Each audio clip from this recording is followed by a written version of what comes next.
आएगा। बेगम दा Pakistani father and son reaction में उम्मीद करता हूं आप खैरियत से होंगे, जाओगे खुश होंगे। आबाद मेरा नाम जाद है। मैं नाम यार नजीब। भाई पाकिस्तानियों, तुमने बोला होगा कि अब तुम्हें सुकून मिल गया होगा, लेकिन आज फिर हमारा सुकून आराम हो गया है।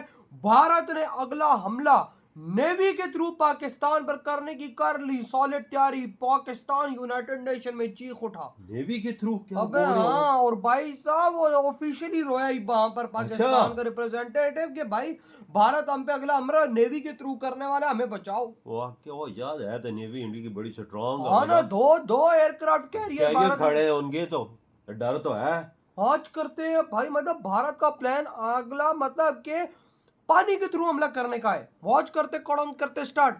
बड़ी खबर भारत पाकिस्तान को लेकर, जिसमें पहली बार भारत ने तुर्की को चेतावनी देते हुए कहा है कि रिश्ते भरोसे से कायम होते हैं। तो बड़ा बयान भारत का तुर्की को लेकर, साथ ही कहा है कि तुर्की के हर कदम पर भारत की नजर है।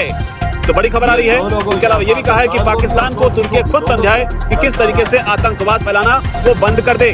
No, we expect Turkey to देखें strongly urge किस तरह से तुर्की Pakistan को बोले हमारी तुम पे नजर to है। end its support to cross-border terrorism and take credible and verifiable action against the terror ecosystem that it has harbored for decades now. Asim Iftikhar United Nations में पाकिस्तान के परमानेंट रिप्रेजेंटेटिव हैं और उन्होंने ये कहा है कि भारत खतरनाक बहरी तैयारियों में मसरूफ है। यानी कि जो नेवल प्रिपरेशंस हैं, इंडिया डेंजरस नेवल प्रिपरेशंस में बिजी है। इंडिया के अगेंस्ट अगर कोई भी मुल्क गया है तो इंडिया डेफिनेटली उसके अगेंस्ट जाएगा। अब तुर्की ने पाकिस्तान का साथ दिया, लेकिन मैं यहाँ पे ये कहना चाहूँगा कि तुर्की को दोनों मुल्कों का साथ देना चाहिए था। तो होना ही है, और वो है असली में जो स्ट्रगल हो रहा है ना सिंध में, that is not a struggle so much for a separate Sindhu देश। वो अलग से स्ट्रगल चल रहा है, पर ये जो अभी आग चल रही है ना, this is because of economic inequality. ये बात बहुत ज्यादा तशवीशनाक है कि एक बड़ी ताकत इंडिया जो कि गैर महदूद इलाकाई बालादस्ती के ख्वाब देख रहे हैं। उन्होंने कहा जी वो ये चाहते हैं कि जो अनलिमिटेड उनको पावर मिल जाए। वैसे तो इंडिया को अनलिमिटेड पावर पहले ही मिली हुई है, कौन सी पावर उनके पास नहीं है। सिर्फ फोर्थ इकोनॉमी वो बन चुके हैं। Can you imagine, fourth economy के बाद किसी कंट्री को और कौन सी पावर चाहिए होती है अनलिमिटेड। इंडिया बार बार यही कह रहा है कि मुश्किल वक्त के अंदर जब हम टर्की के साथ खड़े हो तो टर्की हमारा भी तो साथ दे सकता था। आपकी बात सही है, लेकिन नमस्कार दोस्तों, हिंदुस्तान तक की एक और वीडियो में आपका फिर से स्वागत है। दोस्तों, एक बहुत बड़ी खबर निकल के सामने आ रही है, जिसमें एमईए के प्रवक्ता रणधीर जायसवाल ने तुर्की को चेतावनी देते हुए कहा है कि रिश्ते भरोसे से कायम होते हैं। भारत ने तुर्की को बोला है कि तुर्की के हर एक कदम पर भारत की गहरी नज़र है, और भारत ने यह भी बोला है कि पाकिस्तान को समझाए तुर्की कि कैसे वो आतंकवाद फैला रहा है और इस पर कार्रवाई करे और इसे सुधारे। दोस्तों, जैसा कि हम सब जानते हैं, युद्ध में तुर्की ने पाकिस्तान का जमकर साथ दिया और वो भारत के खिलाफ खड़ा हो गया, और वो दौर भूल गया जब भारत ने तुर्की की इतनी मदद करी थी, जब तुर्की के अंदर अर्थक्वेक आया था।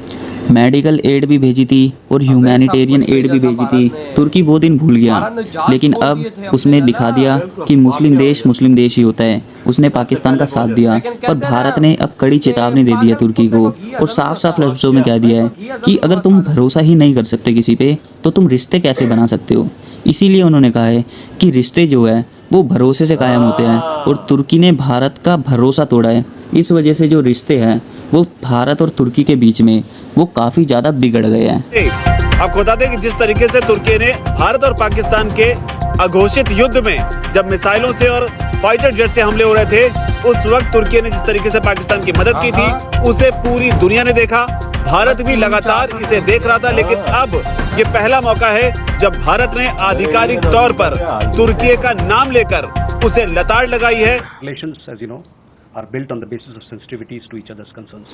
On ये देखो साफ Turkey, ये भारत matter, ललकार सामने बैठ के shall we, लगाता है। United you know, this matter has been discussed between with the Turkish embassy here.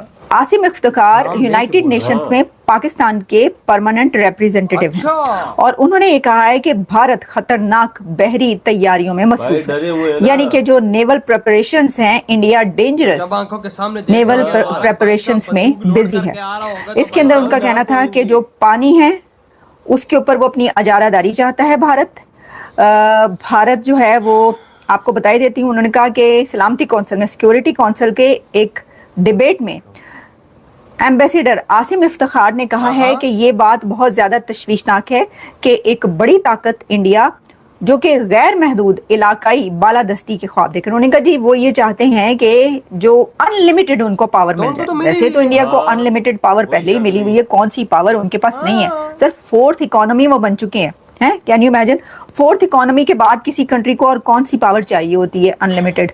लेकिन वो कह रहे हैं कि अनलिमिटेड पावर के वो ड्रीम देख रहे हैं और वो बहरी तोसी पसंदी और अहम आबी रास्तों पर गलबा हासिल। उन्होंने कहा जी ये जो बड़े ही अहम जो हैं ओशंस, इनके अंदर वो कहते हैं कि उनकी इजारादारी हो इंडिया और इंडिया ही नजर आए, उसका कंट्रोल रहे उसके ऊपर, पानियों के ऊपर, इसकी वो कोशिशें कर रहे हैं। और फिर उन्होंने कहा कि जो इंडिया है वो दरियाओं को कि उसके पास रहे, दरियाओं का पानी उसके पास रहे, इंडिया के पास, इंडिया का कंट्रोल रहे दरियाओं के पानी पर। और तो फिर उन्हें पाकिस्तान के खिलाफ बतौर हथियार जो है वो इस्तेमाल करने की कोशिश की जा रही है। अब इसके अंदर उनका इशारा है उसकी तरफ के जो इंडस वाटर ट्रीटी सस्पेंशन है, उसमें उन्होंने कहा है कि जी इंडस वाटर ट्रीटी जो है उसके ऊपर इंडिया ने सस्पेंड कर दिया है और फिर पानी कभी जो है वो रोक दिया जाता है और कभी जो है पाकिस्तान के अंदर छोड़ दिया जाता है। एक तो मुझे ये नहीं समझ आती कि वो पानी रोके या छोड़ें, ये आप एक दफा फैसला कर लें, क्योंकि वो जब पानी छोड़ देते हैं तब भी एक गलगला मच जाता है, जब पानी जो है वो रोक देते हैं तब भी एक मसला पैदा हो जाता है। लेकिन ये उन्होंने कहा है कि भारतीय परवाजों के लिए पाकिस्तानी फजाई हदूद जो है मजीद 1 माह बंद रखने का फैसला किया गया। 1 मंथ, अभी 1 महीने के लिए पाकिस्तान ने 24 अप्रैल को जो इंडियन फ्लाइट्स हैं उनके लिए एयर स्पेस जो बंद करने के लिए अभी 1 माह बंद रहेगी। उन्होंने कहा 1 महीने तक हम नहीं खोल सकते और इसके अंदर जो है 800 करोड़ रुपए से ज्यादा का नुकसान जो है वो उठाना पड़ा है। भाई उनके लिए तो 800 करोड़ रुपए कोई बात ही नहीं है। आप ये बताएं कि जब कोई एयर स्पेस बंद करता है ना कोई कंट्री, तो जब कोई एयर स्पेस किसी कंट्री की यूज करता है तो क्या होता है कि वो उनको पैसे देते हैं, तो आपको तो अब वो पैसे नहीं मिलेंगे। तो IMF के अंदर जो कंट्री है उसको जब वो वाला पैसा नहीं मिल रहा तो आपको कितना नुकसान हुआ है, कितने करोड़ का, वो बताएं। आपके लिए भी एयर स्पेस उन्होंने बंद की हुई है ना भाई, तुम लोगों को कितना नुकसान हुआ है? अबे 800 करोड़ भारत के लिए। अबे भारत यूं देखो, भारत तो अगर जमीन पे थूक दे ना तो इतनी देर में भारत का 1000 करोड़ रुपया जमा हो जाता है। क्या मजाक कर रहे हो भाई, गधो तुम लोग? इनको समझ नहीं आ रही यार। वही ना भाई साहब, अब भाई यूनाइटेड नेशन में हम लोग पगला गए भाई। भारत की नेवल प्रिपरेशन देखकर हमारी हाथ में आ गई। हमने यूनाइटेड नेशन में बोला भारत भाई साहब अपनी सबमरीन लोड करके भाई साहब जहाज उस पे उड़ा के भाई अपने वो एयरक्राफ्ट कैरियर पे आ रही हमारे पास, हमें बचाओ। भारत चाह रहा है कि भारत तो एक महाशक्ति बन जाए भाई साहब, वो हम पे हमला करेगा तो भाई वो एक है। हमारे पास क्या है भाई? इन्होंने बोला है कि हमें अब खतरा है कि नेवी के थ्रू हम पे हमला होगा। हाँ, और भाई वो कह रहे हैं भारत भाई साहब बड़ी गंदी तैयारी कर रहा है इस मामले में। ये डरे हुए हैं, यूनाइटेड नेशन में पहुंच गए हैं कि इंडिया को रोको, ये उधर समुद्र से हमला ना करे नेवी के थ्रू। भाई क्या पता कहीं से K4 उड़ रही हो, कहीं से ब्रह्मोस उड़ रही हो, कहीं से भाई साहब क्या क्या उड़ रहा हो भाई, क्या पता लगता है भाई। जो 2 एयरक्राफ्ट कैरियर जो खड़े हो जाएं उन पे तगना भी करते करते 60 जहाज होते हैं।